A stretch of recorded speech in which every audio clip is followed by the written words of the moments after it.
Thank you, Mr. President.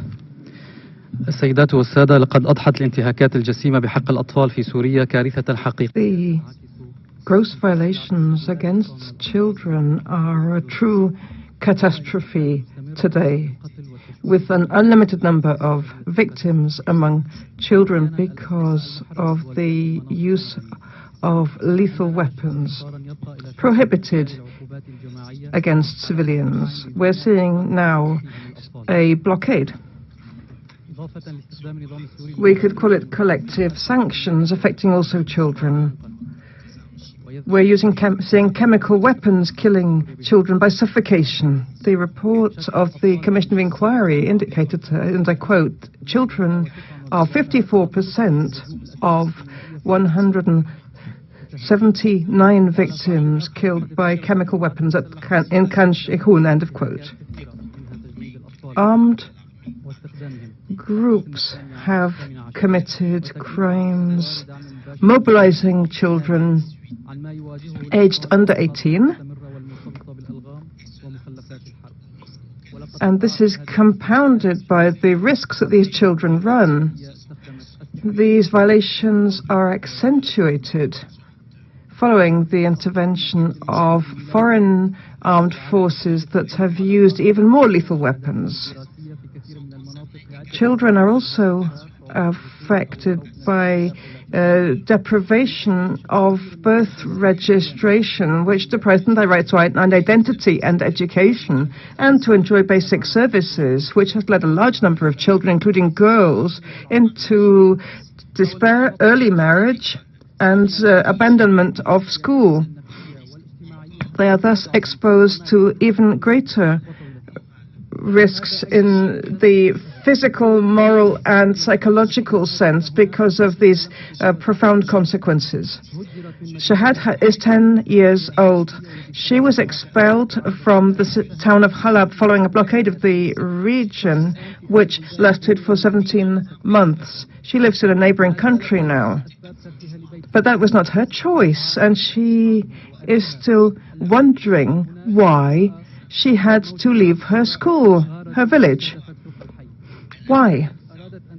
Why did she have to do that? It is because of the bombardment. She could ask the question again today.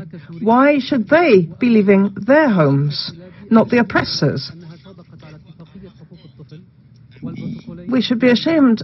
This country, which joined the Convention on the Rights of the Child and the Optional Protocol, is allowing paramilitary forces and armed forces,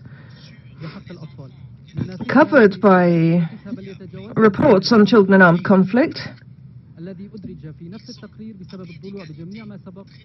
and these countries are treated on an equal footing with other parties. The armed factions were certainly involved.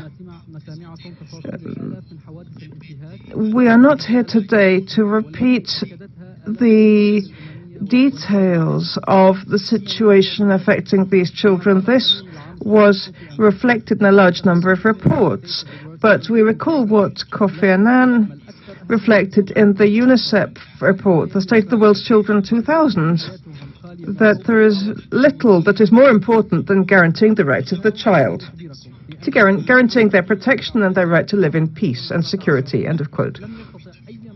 Since 2011 and up to 2017, nobody could provide protection to the rights of 27,000 children who have been killed. And now, as a local organization, we have done everything we possibly can to gather information in order to provide data and build a case of persecution. There is still time to stop the damage, but nobody believed in this missed opportunity. This has affected a whole generation. A whole generation is lost. Ladies and gentlemen, there are now 1.5 million children deprived of education.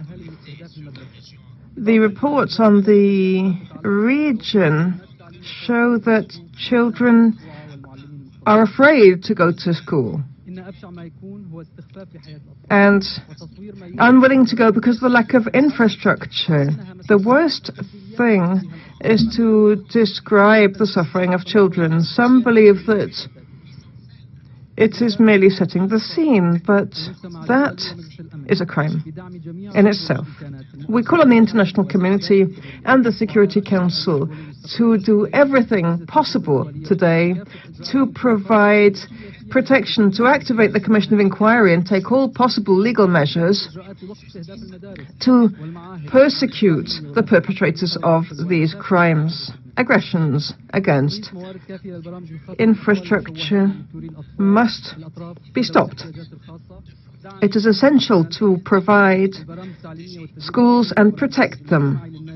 It is essential to provide what is needed to continue education and protect the humanitarian personnel so that there can be interventions and assistance to hospitals and schools. Today, it is also essential to maintain contact with all of the armed factions to raise their awareness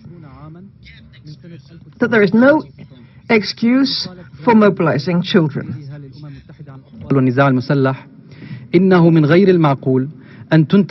Thank you. As regards the mobilization of children, we know that there can be no reason that justifies this. It is not possible to forgive the murder of children. Indifference is inadmissible. This is a problem which our consciences must address. All efforts have failed in the most deplorable way. It has not been possible to end the suffering of these children. After a number of years, we know that today's world is facing failure. Thank you. Thank you, Mr. Osman.